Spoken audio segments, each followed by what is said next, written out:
günlerden salı. Hocayla minik bir toplantım vardı labda. Kullanmam gereken yeni bir cihaz var. O cihazla ilgili birkaç ayarlama yapmıştım. Hocayla biraz onun üzerine konuştuk. Ona göre deneyimi planladım. Perşembe günü bakalım büyük deneye başlıyorum. Şimdi odaya geldim arkadaşlar. Kendime bir kahve yapacağım. Kahvemi içeceğim ve sonra çıkıyoruz. Merkeze gideceğiz. Alışveriş yapmam gerekiyor. Dolabım yine boşaldı arkadaşlar. Minik bir dolap olunca istediğim kadar şey de alamıyorum. O yüzden böyle düzenli aralıklarla sürekli markete gidip gelmem gerekiyor. Yarın güzel bir gün. Çünkü yarın Leuven'in Pilates Enstitüsü'ne gidiyoruz ama Arenberg kampüsüne. Arenberg kampüsü gerçekten çok güzel bir kampüs. Arenberg kampüsüne niye gidiyorum onu da söyleyeyim. Yarın seminer var. Konuşmacılar olacak Pilates Science alanında. Böyle eventi çok seviyorum ben. Heyecanlı oluyor. Hem yeni şeyler öğreniyorsun hem yeni insanlarla tanışıyorsun. Network açısından meslektaşlarını tanıyorsun. O anlamda güzel bir etkinlik olacaktır diye düşünüyorum. Ama Arenberg buradan biraz uzak. Yani o yüzden bayağı erken çıkacağım yarın. Umarım keyifli bir seminer olur. Ben heyecanlıyım çünkü zaten geldiğimden beri bir seminer olmuştu ama ona gidememiştim. Yapmam gereken bir sürü iş vardı. Taşınmakla ilgili belgesel işler, biliyorsunuz işte bu banka hesapları, oturum kartı vesaire. Onu kaçırmıştım. Ama bakalım buna gideceğim. Kendi alanımda olmasına rağmen, bitki genetiğinde olmasına rağmen çok farklı alanlara yönelik sunumlar dinlemek birçok şey katıyor. Alanımızda büyük hocaları görmüş, sunumlarını dinlemiş, deneyimlemiş oluyoruz. Bence gerçekten iyi oluyor bu tarz etkinlikler. Bakalım yani. Böyle bir etkinlik. Bir kahvemi içeyim. Sonra alışveriş için çıkalım arkadaşlar.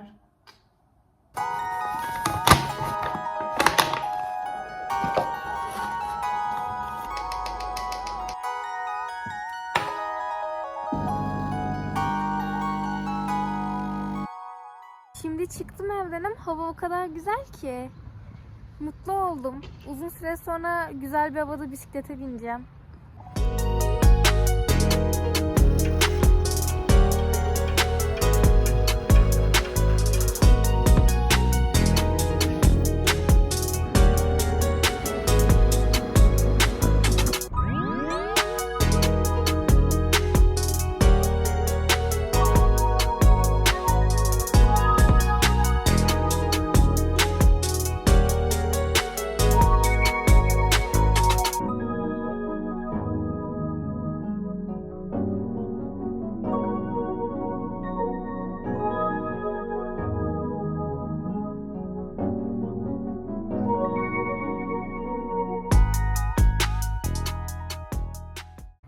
Geldim arkadaşlar ama havanın güzelliği şaka mı?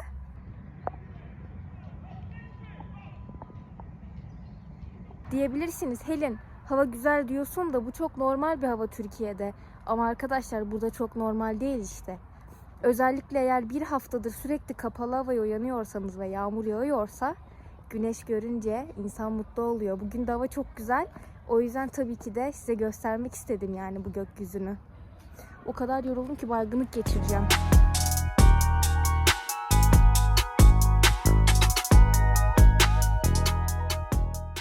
Arkadaşlar bugün günlerden çarşamba. Ayın 18'i. 18 Mart. Ve ben size dün dedim ki bugün seminer var. Arenberg'e gideceğiz. Çok heyecanlı.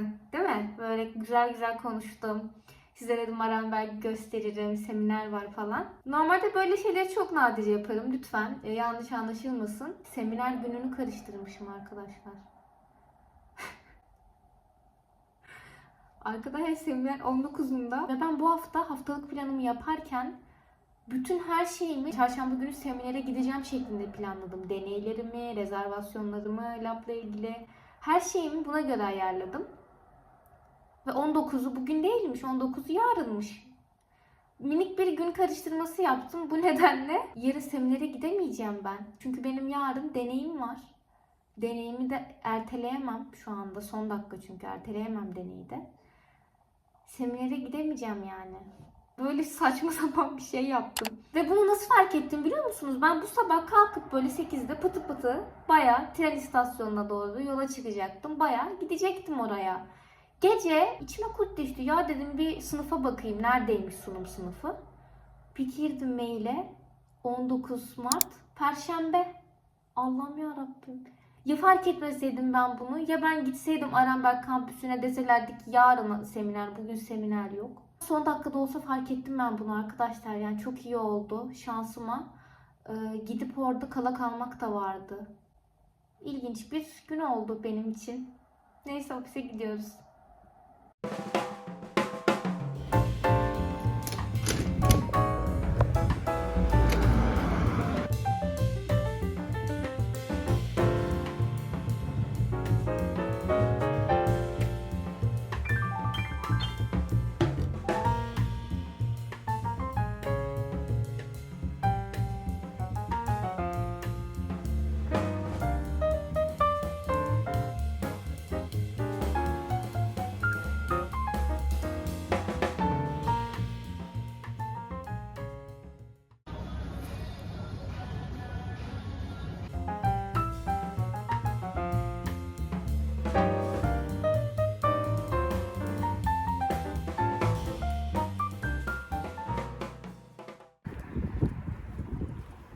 Hava o kadar güzel ki yürümek bir keyif yani şu anda. Şu an gölgeye geldim diye göremediniz ama hava çok güzel arkadaşlar. Montsuz çıktım ya. Montsuz çıktım ve yürüdüm. O yüzden keyifli yani uzun süre sonra.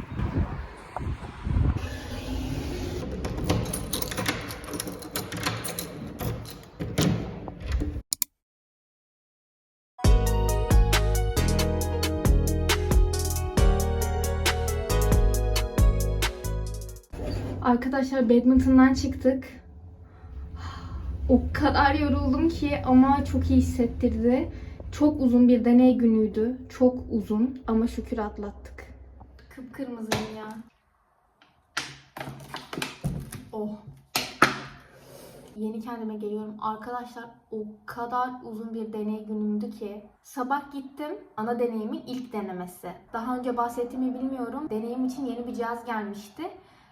Bugün ilk denemeyi yaptım. Öncesinde uzun bir deneyim vardı. Örnek elde etmek için. Örneğimi elde ettikten sonra da bir cihazla ölçüm yapmam gerekiyordu. Karşılaştırma yapmam gerekiyordu falan. Ofise gittim. Birkaç saat orada işim vardı. 10.30-11 gibi deneye başladım. 5'i çeyrek geçiyordu. Deney bitti. Yani bayağı uzun sürdü. Öğle arasına da çıkamadım bugün. Arada böyle deney arasında koştur koştur bir tane minik sandviç aldım, onu yedim ya. Ve 5 çeyrekte bitti. Ofise geldim, çantamı aldım, badminton'a gittim. Bir saatte badminton oynadım. Çok iyi geldi ama. Benim bir spora ihtiyacım varmış, onu fark ettim. Badminton oynadıktan sonra. O ilk badminton çok iyi geldi bana. Zaten demiştim bir önceki vlogda, işte inşallah her hafta oynarız diye. Tabii belli değil her hafta oynayacağımız ama dün bir arkadaşımla konuşmuştuk. Yarın badminton oynar mıyız diye. O yüzden bu hafta da oynamış oldum. Çok iyi geldi. Saat de 7'ye geliyor. Hemen bir şeyler yapacağım kendime. Yemek yiyeceğim.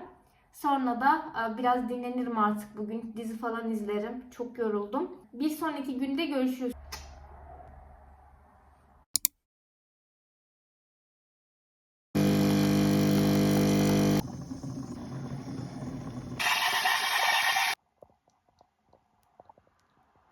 Bugün günlerden pazartesi. Şimdi okuldan geldim arkadaşlar. Kendime bir kahve yaptım. Bugün bayağı kötü uyandım aslında. Çünkü sabah uyandığımda boğazım gerçekten çok kötüydü. Muhtemelen cuma günü üşüttüm arkadaşlar. Çünkü cuma akşam iş çıkışı ofistekilerle bayağı kalabalık. 15-20 kişi.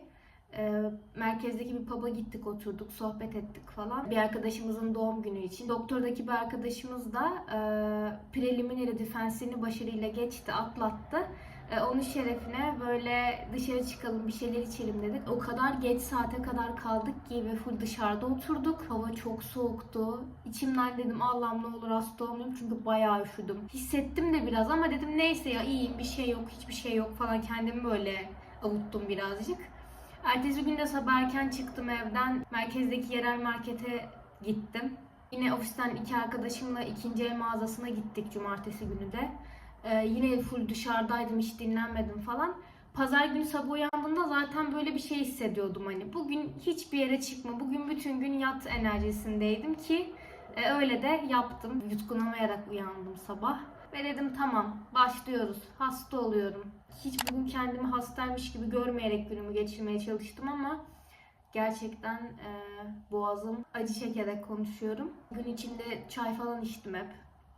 Şimdi de geldim, sıcak bir kahve yaptım kendime. Boğaz ağrısı varken aslında kahve içmek de pek iyi değil ama işte bazen arkadaşlar insanın canı istiyor. Çok fazla özellikle doktora süreciyle ilgili mesaj alıyorum. Hem YouTube'da bazı videoların altına yazılıyor, hem işte Instagram'dan, mailden yazanlar oluyor. Hepsini toparlamaya çalışıyorum. Bununla ilgili bir video yapmak istiyorum çünkü bayağı soru geliyor. Ama yine de benim açımdan da biraz kolaylık olur diye düşündüm. Doktoraya dair işte genel olarak MBG alanında, yani moleküler biyoloji genetik alanında, biyomühendislik tıp alanında vesaire çok fazla soru aldığım için sorularınızı lütfen bu videonun altına yazın. Yani bütün sorularınızı yazabilirsiniz, çekinmeyin. Çünkü buna dair bir video yapmak istiyorum. Ona göre diğer videoların altından da topladıklarımla birlikte buna dair bir vlog çekmek istiyorum. Sürece dair olabilir, KU ilgili olabilir. Veya genel olarak doktora hayatı, master hayatı ile ilgili olabilir. Çünkü koçla ilgili de çok fazla soru geliyor hala. Olabildiğince yanıtlamaya çalışırım. Sizi öpüyorum. Şimdi yemek yapmaya geldim arkadaşlar. Mutfak boş. En sevdiğim. Kıyma yapacaktım. Kıyma almıştım. Bozulmuş. Anlamadım yani, çok sinir oldum. O yüzden son dakika değişikliği yaptım. Soslu makarna yapacağım. Dondurucuda fish finger vardı. Onlardan yapayım dedim. Yıkamam gereken bulaşıklar var. Onları halledeceğim. Ama sinir oluyorum yani. Tek kişi yaşamanın en sinir olduğum özelliklerinden biri, alışveriş yapıyorsun. Tek kişi olduğun için çoğu şey bitmiyor ve bozuluyor. Ve boşuna para vermiş oluyorsun ve bu olay benim bayağı sinirimi bozuyor. Hani az alsam çünkü çok az almam gerek. O da bana yetmeyecek. 3-4 gün idare etmem gerek. Hani sürekli markete gitmek istemiyorum. Bir tık fazla porsiyon alıyorsun, dolapta kalıp bozuluyor. Ona çok sinir oluyorum yani. Ve bir tek paradan değil, yazık günah. Az da değil yani. 500 gram kıyma aldım. Dolapta duruyordu. Bu mini buzdolapları bence dandik bu konuda ya. 3-4 gün oldu, nasıl bozulabilir yani? Demek ki o zaman bu sefer şeyi sorguluyorum. 3-4 günde bu et bozulduysa normal dolapta dururken diğer yediğim şeyler de ne kadar sağlıklı diye düşünüyorum bu sefer. İkilere düşüyorum yani. Çok tadım kaçıyor benim.